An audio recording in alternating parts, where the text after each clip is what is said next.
Thank you all. Thank you so much. You know, it's hard to believe that it has been 8 years since I first came to this convention to talk with you about why I thought my husband should be president. Remember how I told you about his character and conviction, his decency and his grace, the traits that we've seen every day that he served our country in the White House. I also told you about our daughters, how they are the heart of our hearts, the center of our world, and during our time in the White House, we've had the joy of watching them grow from bubbly little girls into poised young women, a journey that started soon after we arrived in Washington, when they set off for their first day at their new school. I will never forget that winter morning as I watched our girls, just 7 and 10 years old, pile into those black SUVs with all those big men with guns. And I saw their little faces pressed up against the window, and the only thing I could think was, what have we done?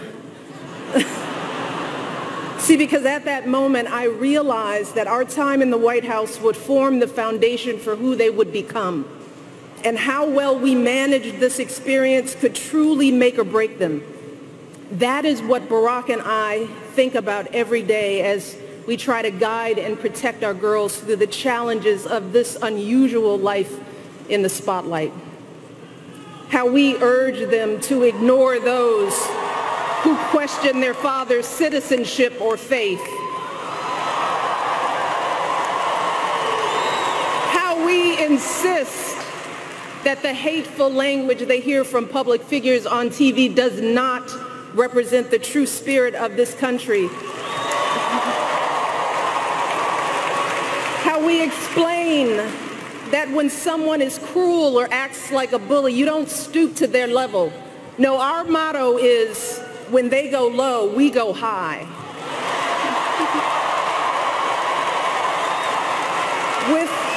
With every word we utter, with every action we take, we know our kids are watching us. We as parents are their most important role models. And let me tell you, Barack and I take that same approach to our jobs as President and First Lady, because we know that our words and actions matter, not just to our girls, but to children across this country. Kids who tell us, I saw you on TV, I wrote a report on you for school. Kids like the little black boy who looked up at my husband, his eyes wide with hope, and he wondered, is my hair like yours? And make no mistake about it, this November when we go to the polls, that is what we're deciding. Not Democrat or Republican, not left or right. No, in this election and every election is about who will have the power to shape our children for the next 4 or 8 years of their lives.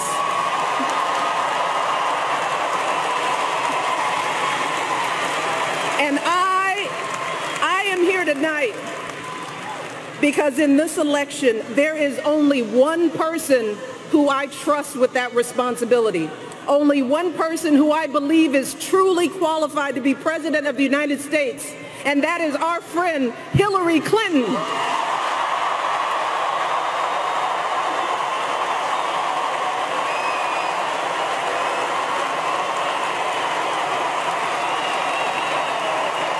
That's right. See, I trust Hillary to lead this country because I've seen her lifelong devotion to our nation's children. Not just her own daughter, who she has raised to perfection, but every child who needs a champion. Kids who take the long way to school to avoid the gangs. Kids who wonder how they'll ever afford college. Kids whose parents don't speak a word of English but dream of a better life. Kids who look to us to determine who and what they can be. You see, Hillary has spent decades doing the relentless, thankless work to actually make a difference in their lives. Advocating for kids with disabilities as a young lawyer, fighting for children's health care as First Lady, and for quality child care in the Senate. And when she didn't win the nomination 8 years ago, she didn't get angry or disillusioned.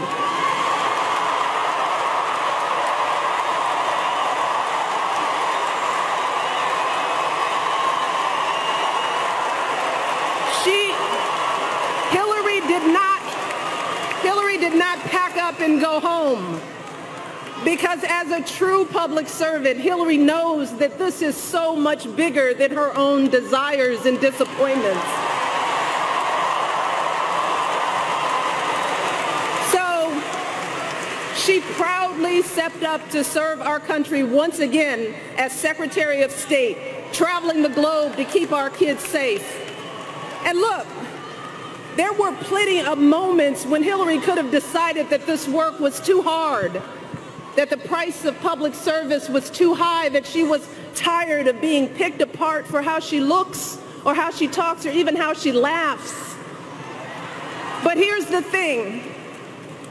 What I admire most about Hillary is that she never buckles under pressure.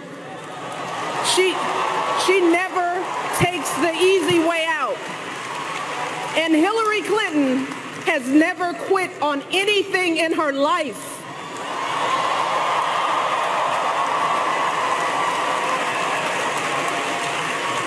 And when I think about the kind of president that I want for my girls and all our children, that's what I want.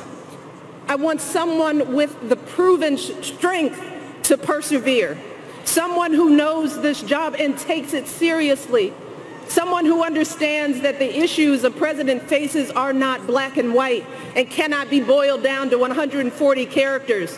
Look, because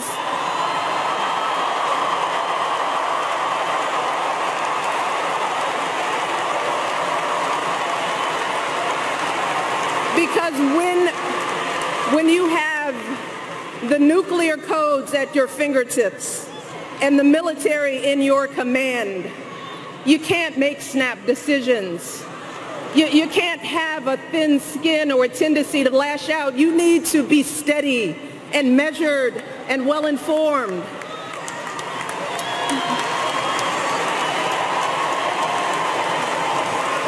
I want a president with a record of public service, someone whose life's work shows our children that we don't chase fame and fortune for ourselves. We fight to give everyone a chance to succeed.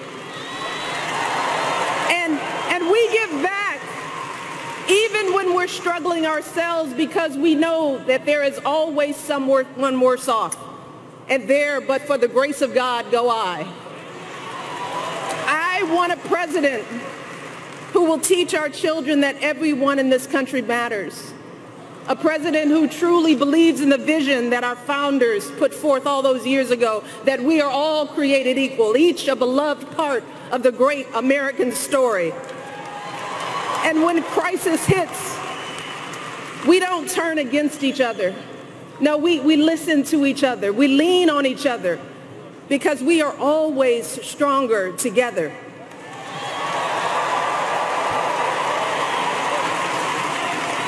And I am here tonight because I know that that is the kind of president that Hillary Clinton will be. And that's why in this election, I'm with her.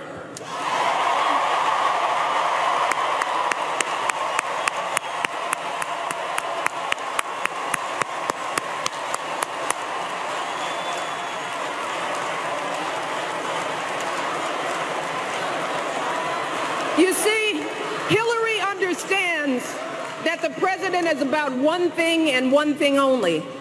It's about leaving something better for our kids.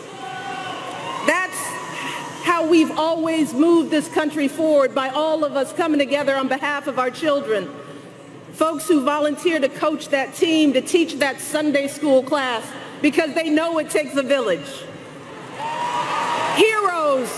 of every color and creed who wear the uniform and risk their lives to keep passing down those blessings of liberty. Police officers and protesters in Dallas who all desperately want to keep our children safe. People who lined up in Orlando to donate blood because it could have been their son, their daughter in that club.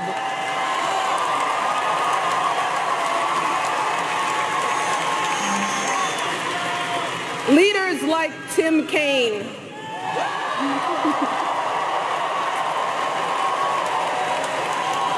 who show our kids what decency and devotion look like. Leaders like Hillary Clinton, who has the guts and the grace to keep coming back and putting those cracks in that highest and hardest glass ceiling until she finally breaks through, lifting all of us along with her. That is the story of this country, the story that has brought me to this stage tonight, the story of generations of people who felt the lash of bondage, the shame of servitude, the sting of segregation, but who kept on striving and hoping and doing what needed to be done so that today I wake up every morning in a house that was built by slaves.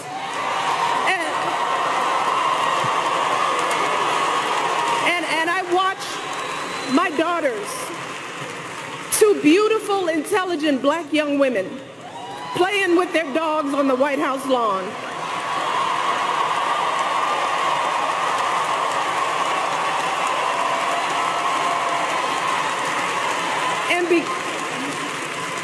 And because of Hillary Clinton, my daughters and all our sons and daughters now take for granted that a woman can be president of the United States.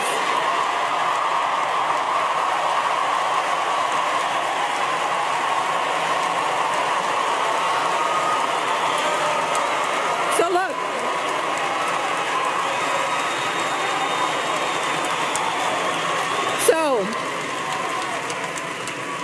don't let anyone ever tell you that this country isn't great, that somehow we need to make it great again, because this right now is the greatest country on earth.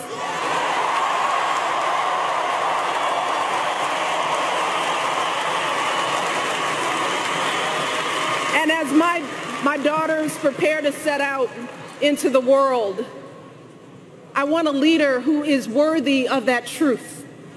A leader who is worthy of my girls' promise and all our kids' promise. A leader who will be guided every day by the love and hope and impossibly big dreams that we all have for our children.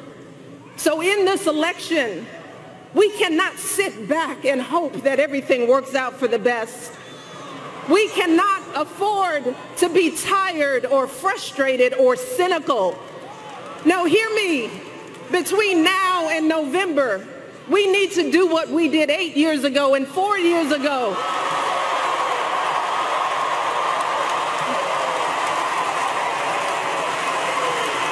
We need to knock on every door.